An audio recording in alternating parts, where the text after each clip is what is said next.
So, warm welcome, Kumkum, to my podcast, Entrepreneurs Echo. Yeah. Rather than wasting any more time, I would directly get into the barrage of questions that I have for you. To start Yeah, with, sure. fundamentally, let me just first understand you as an individual. What has been your journey? If you can give a little bit of a background, that will probably set the context right in terms of what I'm going to ask next. Hello, I'm Kumkum Masatkar. I'm a software engineer by degree and a social worker by profession, and now an entrepreneur. I started Rangbheeni in 2023 officially, and the idea came back in 2018. So at Rangbheeni, Rangbheeni is a social enterprise, and at Rangbheeni, we are trying to solve two major problems, which is textile waste, and the second is the livelihood opportunities of marginalized women. So, Okay, so we are upcycling textile waste into handmade products, and these women we are working with, they are doing it, the upcycling, and then we sell the product in the market. okay. Interesting. Yeah. So, what was the reason why you took up social entrepreneurship? Was there any specific trigger for you? Because since you're a software engineer, it takes a lot of courage to leave a corporate job and come Yeah. to entrepreneurship. Yeah. So, was So, there any specific reason for that? yeah.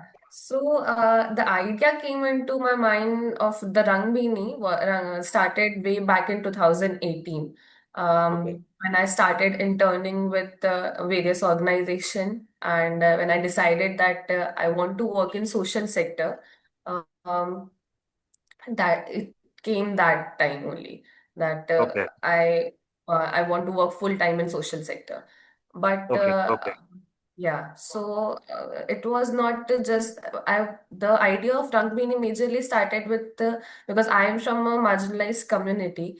okay, I Yes, so I wanted to do something for the community, for my own community, and wanted to do for the rights of the community, but never thought of it as a business or as an entrepreneur perspective, like a social entrepreneurship. The terms came later on, that this is going to be that organization is going to be there. That was the thought, and I want to work for their rights. That was the thought, but how am I going to do it was not there. okay, So when I started interning and volunteering with the organization, I realize that this is not enough.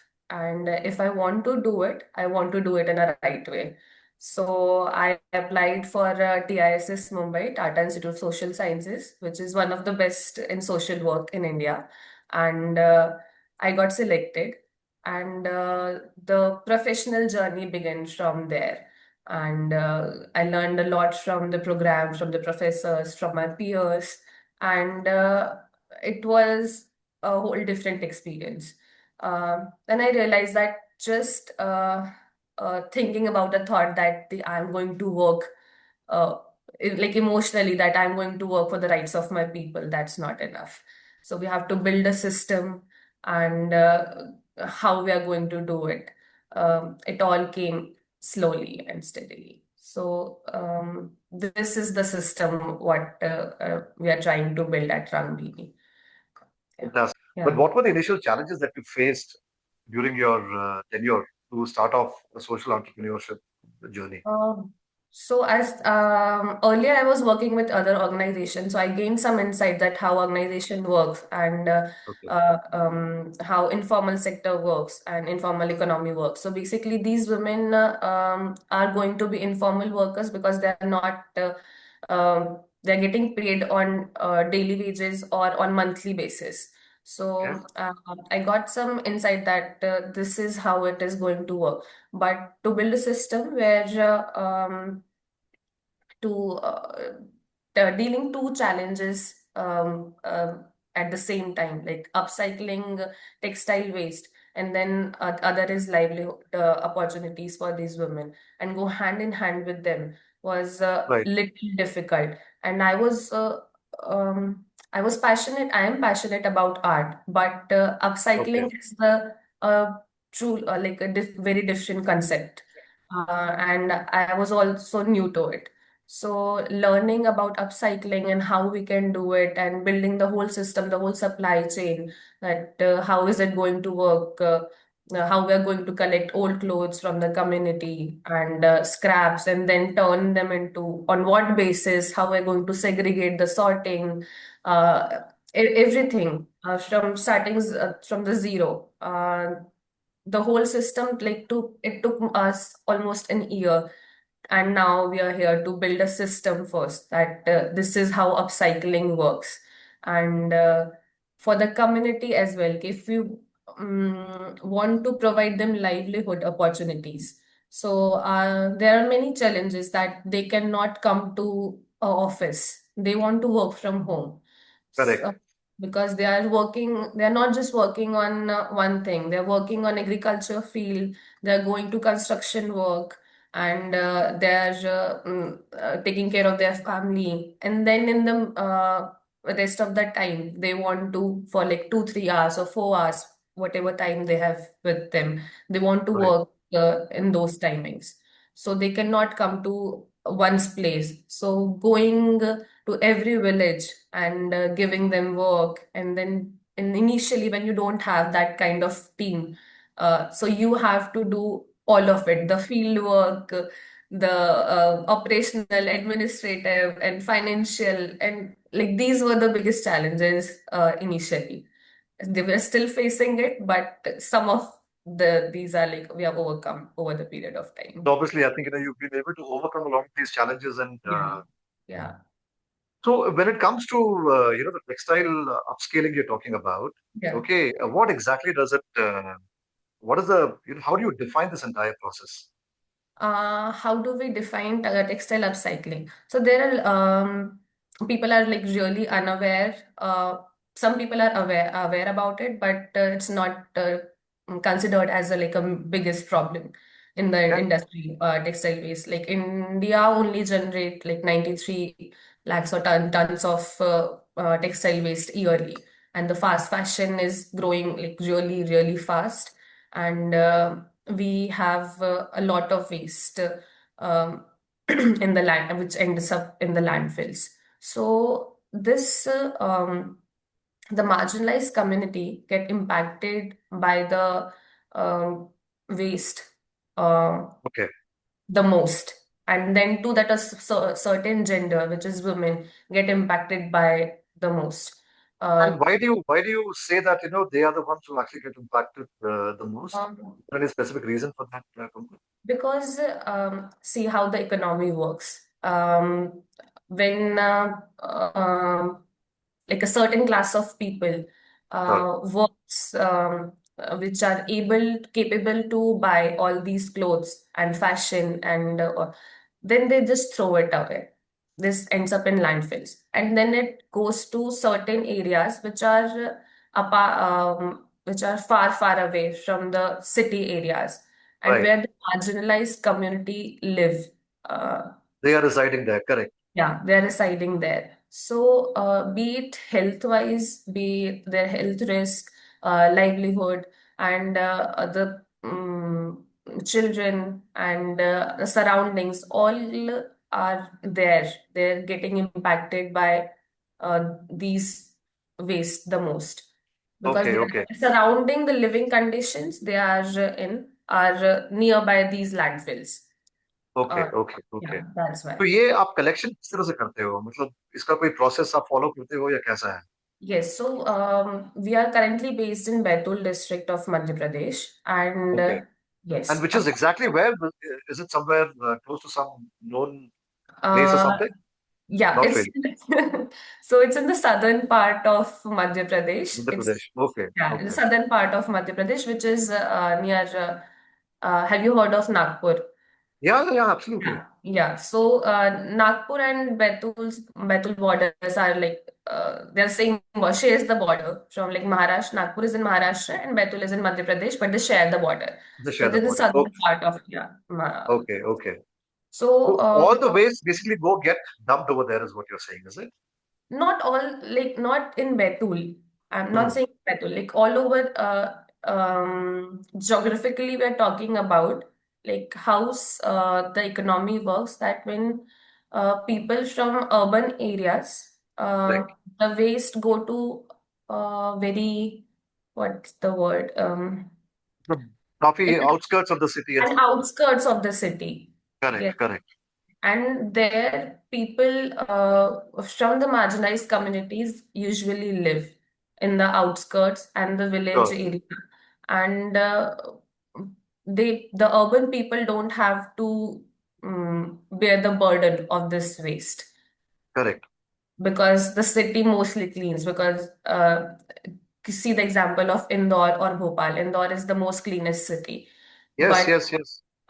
nearby areas like Pithampur and other Mandideep, all these areas which are very industrial areas, and the Sure. nearby areas are all you can smell this foul smell all the time because Okay. of the waste and Right. from the industrial waste and from the city. So maybe this main city is very clean, the cleanest in the whole country, but the nearby areas where the marginalized community reside, they are going to bear the burden of this waste.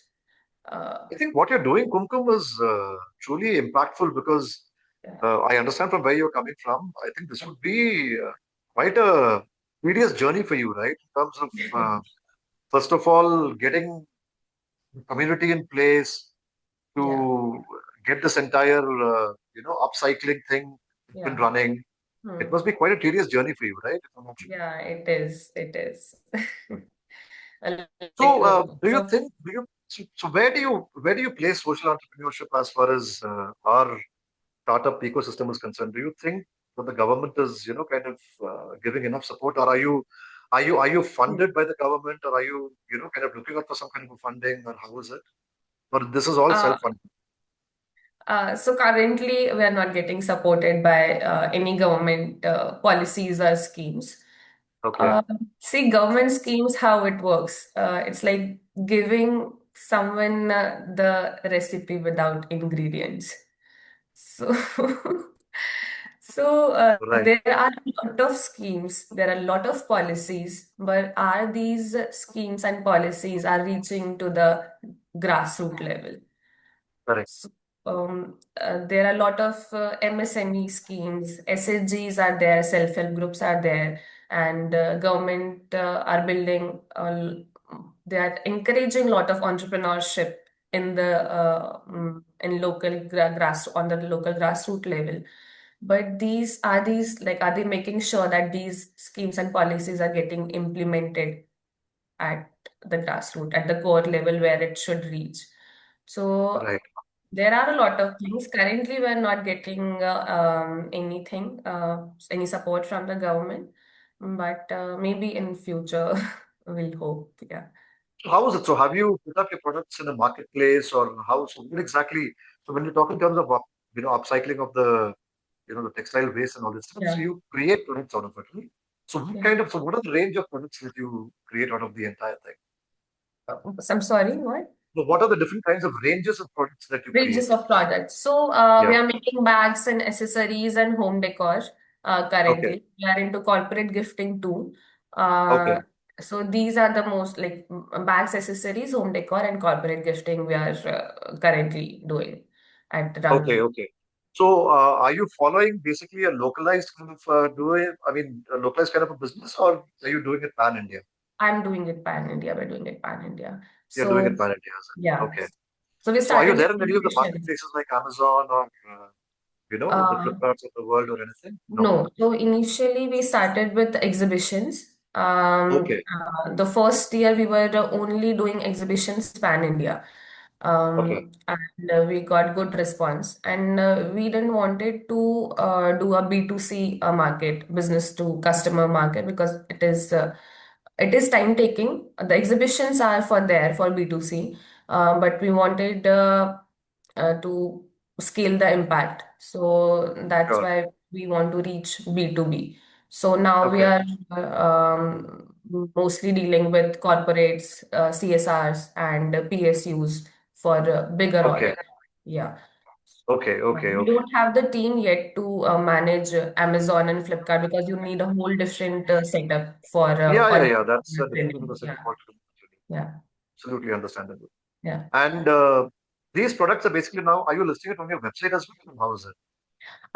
So currently we are building our website. We don't have a website. It's coming You're building soon. it. Okay, Yeah, you're building the yeah. website. Is it? So Okay, these why Anand, these products cannot be on मतलब all the products cannot be on the website. Like it cannot be like a e-commerce website because upcycling is a very different concept than producing bulk products. So so when you manufacture bulk products in a Mhm. factory, you can always replicate it.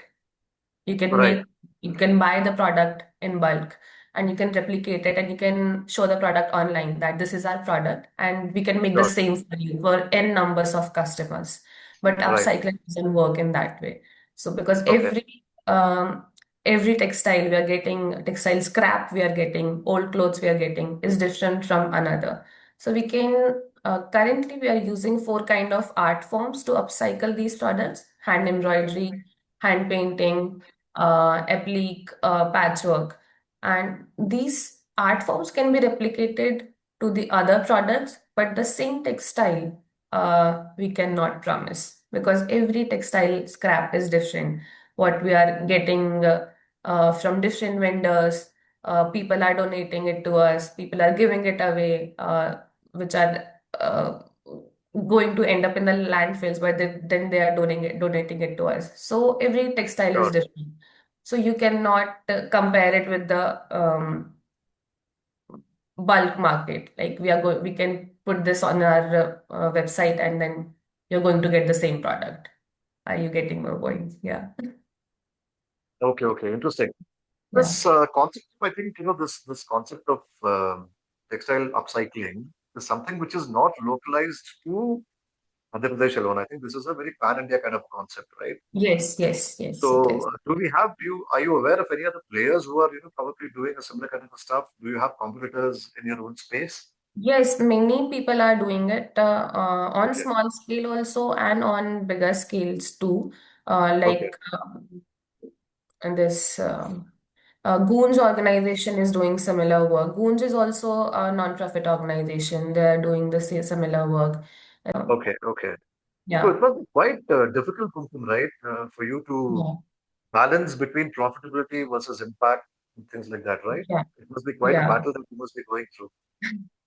Yes, it is. You have to decide like whether it initially where you have to decide that whether you have to make an impact or there are some ethical concern. Like when you're thinking about whether I'm thinking about profit or making an impact. Right. But these things, what I've realized over the period of time, that these two things should go hand in hand. You cannot choose between impact and profit. Uh, Right, right. Ultimately, the goal is not profit making, but that should be the fuel to keep you going. That this, if we are not going to make profit, our products are not going to sell, we won't be able to make the impact we want to make in the community. These women won't be getting livelihood opportunities. The children won't be getting better education. So Right. we at the end we can always get donation, CSR funding, which can help us keep going. But Okay. to build a sustainable system which can sustain on its own, Sure. you need to have a system that can make profit also, and then you can think Uh, about the impact. Absolutely. I'm in total Yeah, agreement with what you're saying, Kumkum, yeah, because I think ultimately it has to go hand in hand. Impact yeah, and profit, because even though you're a social entrepreneur, but end of the day, if you want to fuel your vision, the yeah, fueling of the vision cannot happen without you being able to sell your products, at a yeah, very fast pace, yeah, right? yeah, So that is something that I totally agree with. yeah. Now, tell me something. What I wanted to get to know from you was when you talk in terms of livelihood for people, currently, how many people are employed with you, and what kind of livelihood are you giving? So full-time five women are working with us. So these And are all on factories, your own, so we have a center in you have a Betul. center. Okay, Yes, okay. yes. So And this is where all hand embroidered, right? everything is handmade. Uh, everything is Fantastic. handmade. Okay. So, five women are full-time working with us, Very and nice. whenever we get a bigger order, the women we are trained with different SHGs, so we go to them. So, depends on the order. The five women are working full-time. Other like we are 35 women from different SHGs. So, Okay, whenever okay, we okay. get a bigger order, they work with us as a part-time worker. Okay, okay. So how have you seen, the scale of your business over the last 2, 3 years? Have you been able to, kind of scale up from X level to say X plus 5 level or X plus 10 level or something? Yeah. And So, in have you seen a consistent progress in terms of this particular business? Yeah, so initially when I was doing with the pilot projects and I went registered Rangbheeni, um, it was I got good response, but Okay, there was only in terms of impact and in terms of profit too. There was only one woman with us, and now there are five full time. very So, interesting. Okay, yeah. And if we talk about numbers, initially it was you cannot think about numbers like we are going to make so much, generate so much profit out of these. Like if your product is selling, getting good reviews, feedbacks from people, that was more than enough. But now we are getting and also last year when we were doing exhibitions, it was okay, mostly no profit, no loss situation. okay, But okay. now in our second year, official second year, we are getting corporate orders, we are getting CSR funding, and we are getting orders from PSUs. So bigger orders. And That's fantastic. because the quality is there when we talk about sustainability. So our products are really sustainable, and when the customer can see it, and it goes from word of mouth from people to people. So there we can see that the impact is also there, and the numbers are also there. So we are growing slowly, steadily, but Very growing. Yeah, interesting. Very, very interesting. yeah. So what you're saying is, as of now, you're also getting some CSR funding and things like We are trying one you're trying we to. are getting, yeah, and other we are still in process. Yes, And mostly these are all made to order in the sense once you get a confirmation from the customer is when you start preparing the line of products, right? yes, It's yes, unlike and it's unlike very unlike the way the other apparel and footwear yeah, and like we just industries can't work.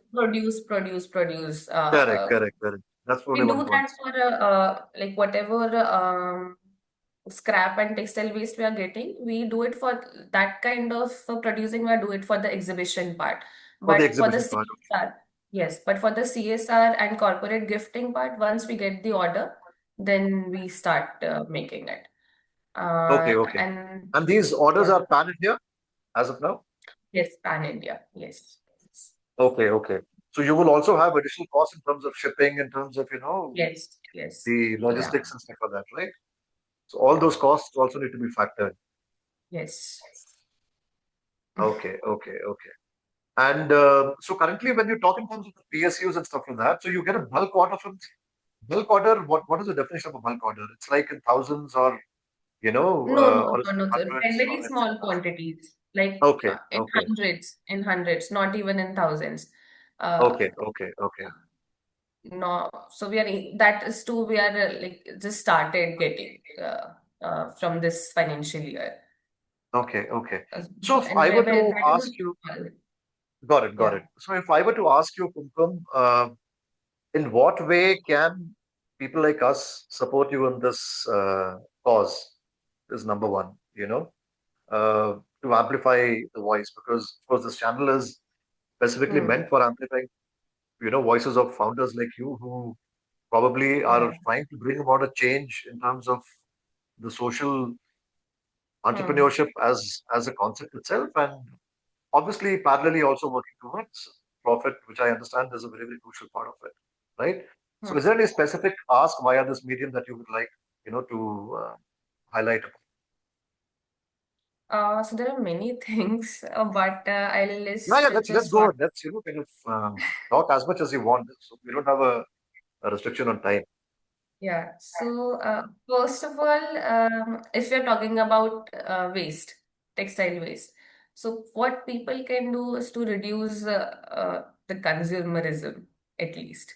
Uh, the consumer behavior is like fast fashion is going too fast, and each day earlier we used to buy clothes on special occasions, like on festivals, on birthdays, and now we are just everything is at your doorstep. We just keep buying things, and when we are ordering online, people don't understand that there are other waste included to it, like plastic and the wrapping, the bubble wrap, and then uh, carton box, and that just goes to waste too. So with the on every when everything at your doorstep, the amount of waste is also increasing day by day. And there are ventures which are doing handling these waste, but all of us are not aware of it. So the awareness part is like through these kind of platform. It is necessary to amplify the awareness part, that people should be aware.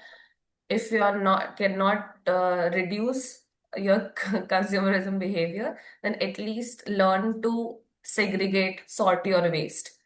So then you can send it to us and we can handle it for you.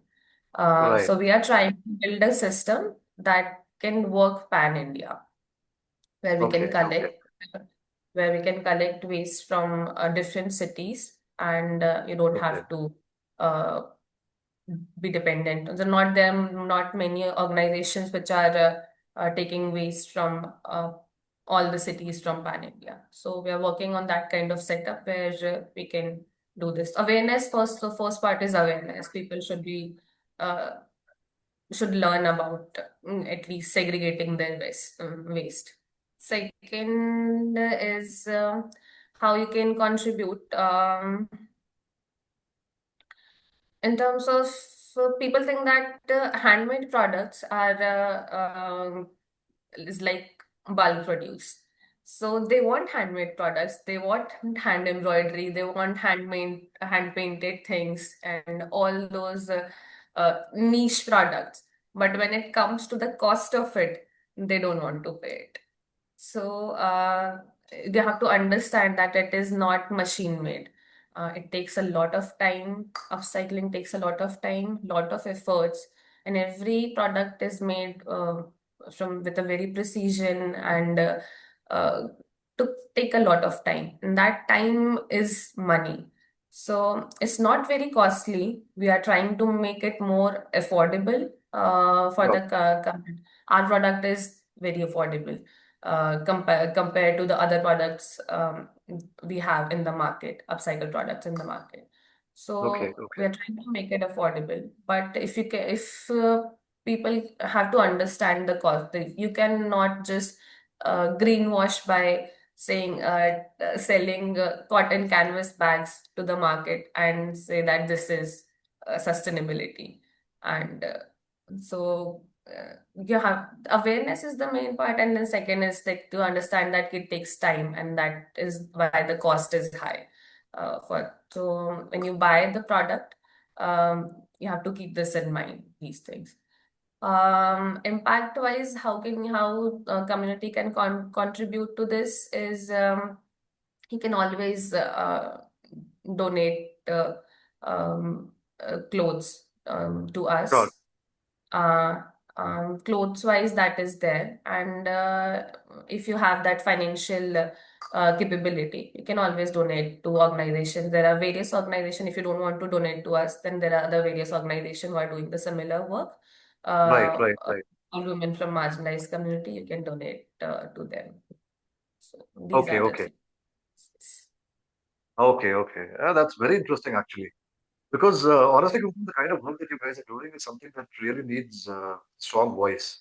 Okay. Yeah. Because I think the behavior of the consumers also It's not that people are not aware. I think awareness is not the problem. The problem is in Yeah. terms of putting that awareness into execution. Okay, I Yeah. think that's where the biggest challenge lies today, and that is Yeah. totally understandable because via these mediums, our intent also would be in terms of amplifying, the noise as much as possible, so that people understand that sustainability is not, something which is a given thing. It is something that needs to be followed very strictly, Yeah. and especially with the hazards, health hazards, which are prevailing at this point in time. Yeah. Because obviously convenience is something which is there today, and everybody wants Mhm. everything very conveniently at their doorstep.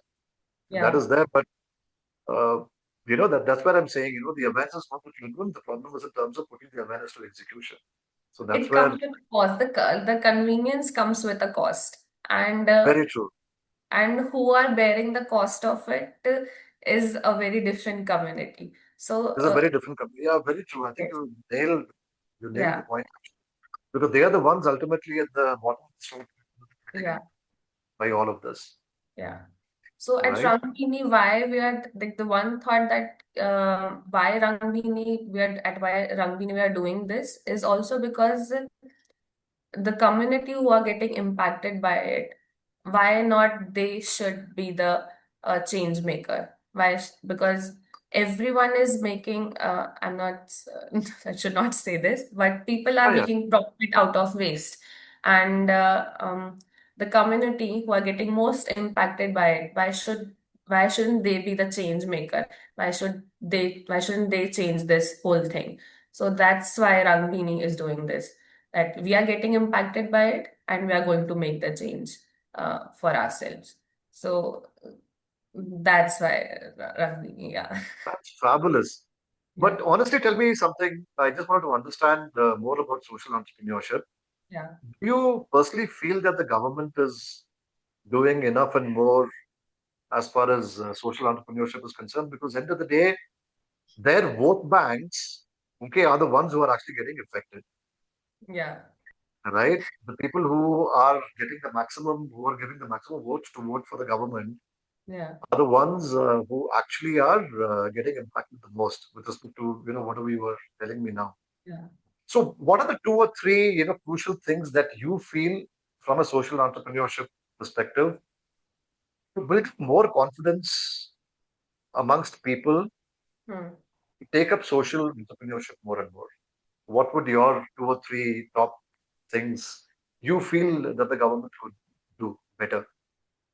I think for first is so there's this mandatory there are like several schemes for startups by Indian government, and they are all for profit ventures. Okay. So non-profits don't get those benefits. So we are also registered as a non-profit. So we don't Okay. get, or so if we want to get the funding from government, we need to be registered as a for-profit. So as a Okay. startup, which is have to register under DPIIT, and it's a startup platform, and you have registered under that. But tell me So something. What is the difference if what if you register yourself as a, for-profit not kind profit. of enterprise? So then you will get other benefits from the government and for funding as well, for national and international fundings as well. For FCRA, you are eligible. For foreign funding, you are eligible. For foreign investors, you are eligible. Um, so there are a lot of differences. Like if you want to go into the Was technicality. that done? Was that done from your perspective on purpose, or was there any other reason why you did? So when I told you that I was very unclear about how to do it, Right. I was thinking about the impact more, and it was some ethical concerns were also there, that I don't Sure. want to think about the profit. So Sure. it should not be just about the profit. So that's why we registered Okay. as a non-profit Okay. initially. But now when we are scaling, we are realizing that the differences between for-profit and non-profit, and Okay. Okay. yes. So as in So, social, is there a specific process which you have to follow to convert it from a non-profit to a for-profit kind of organization? You have to register again your venture again Okay, in okay. for-profits sector. So there are Section 8 companies and then sole proprietorship, LLP and Right. Like proprietorship. any other company. Yeah. So then you have to register it again in a for-profit sector Okay, so are you with a contemplating? different name, as a different Okay, entity. sure, Yeah. sure, sure. So are you contemplating, getting into that space? What?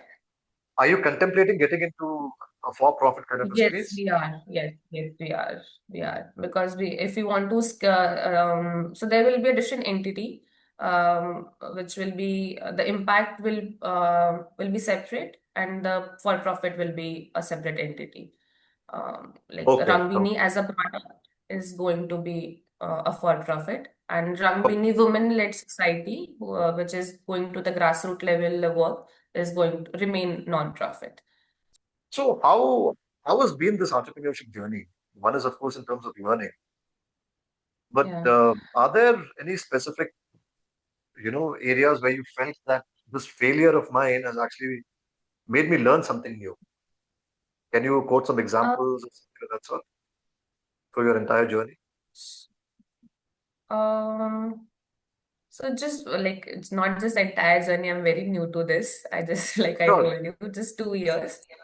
Yeah, but initially I got one of my lessons that when we started giving training to these women, our very first training, we Right. hired a local trainer, and the local trainer got injured midway, and we Okay. didn't have a backup, Okay. and we didn't have a backup, and then oh, I was like very messy. I was very anxious what to do, how to do it, because there was no backup, no other trainer, and we already started the training. So we cannot tell these women that now the training is not going to happen Sure. halfway. And you have to already build a repo with the community to go this far. So the repo we have built over 1 year of time is like was like going in vain, uh, just like that. So over one night, I watched YouTube videos. I watched other sessions like how to sew, how to stitch, and then the next day I conducted the training by myself. So the rest of the training, by the end of the training, very few women remained with us. But the lesson I got that always should always have a backup, and you cannot be dependent on just one person if you want to run a business. One person cannot do all the things. So these were like from, and then there are other learnings, but from the very first when we started, so this was the major learning. So you cannot uh, be dependent on one person. There should be backup in a business. Like if you're thinking of a plan A, there should be a plan B and C already there. If this is not going to work, this should work. Yeah. True. If I may Yeah. ask you, Kumkum, what is the larger vision for Rangbheeni, say in the next 5 years down the line? How do you see Rangbheeni Uh, shaping up for you as a company? so as a company, impact wise, we are currently like 35 women. If you say 35 women are Sure. working with Rangbheeni. So at least down the line, 200 women we are aiming Targeting. for. And last year, yeah, and last year we have upcycled 100 kgs of waste, textile Okay. waste, and reduced 2,500 carbon emission last Okay. year. So it should be at least it should be 5 times. And profit wise, we are thinking going globally. We are working pan India. Right now, mm, our products are selling pan India, and Okay. we are aiming to that Rangvini is going to go global in upcycling. Okay. So we want to make that image that if you think about upcycling, Rangvini should come first to your mind. Yeah. So very interesting. So this Yeah. this concept of going global, what you're talking about. Yeah. So have you already started the process in terms of partnering with like-minded people in other parts of I've the world? started meeting, we started networking, we have contacts, we started taking small steps towards it. We have people in US, UK, and so that is going slowly, but Okay, it will. okay, So by third year we'll start like with full impact on it. okay, okay. So So when you partner with these people, do you send sample products to them for them to have a yeah. taste of the entire thing? Yeah, yeah. So when people usually NRIs, when they go back to US, UK, and other countries, they take stuff with them from India. So we started giving them, they're taking things from Rangbheeni, and when it's handmade and upcycled, so it interests people. I don't know how much like it interests. I know how much it interests in India, but in India, people don't really like very much appreciate handmade things because we are so used to it, I think. Sure. But in other countries, people love it. So, yeah, we're trying to build that kind of setup where we can go globally across. Yeah. That's fabulous. Yeah. So the next, part of the question that I wanted to ask you with respect to social entrepreneurship Mhm. again is, uh, I don't think there are a lot of people today in the social entrepreneurship space, or even if there are people, I don't think a lot of them have been able to emerge successful. So, do you Yeah. think they've not been able to emerge successful is probably because of the uh, you know no profit kind of a concept that they're working towards, or is it something else? So what is your sense about the entire thing? I think the first dilemma social entrepreneurship face is whether they should focus on impact or on profit. But And if you're clear about that, that is taken care of. But if you're unclear about it, the longer it takes you to be set your focus on what is it I'm working towards. It will take longer, and then that's how people, social entrepreneurs, keep failing. It never works, and that's why right, there are less. That's why people mostly into for profit and don't, even if they're registered as a they call it as social entrepreneur, social enterprise, it is going to be a for profit organization. uh, right, right, yeah, because they cannot decide between impact and profit. When you're clear right. about it, you will and then the other thing is resources. Why people fail is because of resources too. Uh, Lack of don't have, resources. yeah, don't have enough resources, don't have enough government policies and schemes. We Right, don't get funding, and there are other a technicality that if registered as non-profit, then you need at least 3 years of audit to get funding from corporates and CSRs. So then initially when people get tired over the period of time ki, we can't do this because we're not, everything is not dependent burnout. on funding. Yeah. So when the enthusiasm gets get gets blurred over the period of time because we are not getting funding, and if you're dependent on a funding uh, on someone else, how are you going to sustain? I think this is my perception. I think from a Yeah. name standpoint, from a branding standpoint, Rangbheeni, the name, Hmm. is a very resonating name. It's a very simple name and easy to capture the essence of what you guys are actually doing.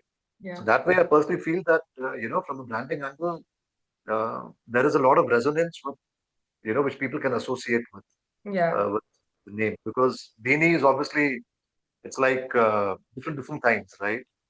So Rangbheeni means full of love and colors. Full of love Uh, and colors. Yeah, Yes, absolutely, yes. absolutely. So when the name came to my mind, it was back in 2018, and when I started doing the pilot projects in 2023, um, I was thinking about of this, can we name it something else? Can we name it something else? but nothing came to my mind. As Rangbheeni started all about people from different communities, marginalized communities, and everything. The product we are making is full of colors and love. And when you see our products made with love and so precision and with putting so much effort by each woman artisan. So that's what Rangbheeni is all about. So the name says it all. Absolutely, which is why I'm saying, I think the name is Yeah, very catchy. yeah, And I really, wish via this medium that um, Rangbheeni takes the next big leap, yeah, especially not only in terms of India, but also in terms of a global standpoint. Let me just give you a word of thanks for this particular session that you had with us, Kumkum, because it was really interesting. It gave us a lot of perspectives in terms of social entrepreneurship, number one. It also yeah, gave us a lot of perspectives in terms of Rangbheeni as a concept, as to what exactly you're trying to do yeah. in terms of textile, upcycling, Hmm. which is something that people are not really aware of. So I really hope and presume that via this medium, people will become more Yeah. aware of what it takes and what is the kind of help that they can do by, Hmm. kind of helping the people in the marginalized community, as you say. So thank you so much for being a part of the podcast. I Thank you really so much appreciate your for help. having me. Thank you so much for having me. Absolutely.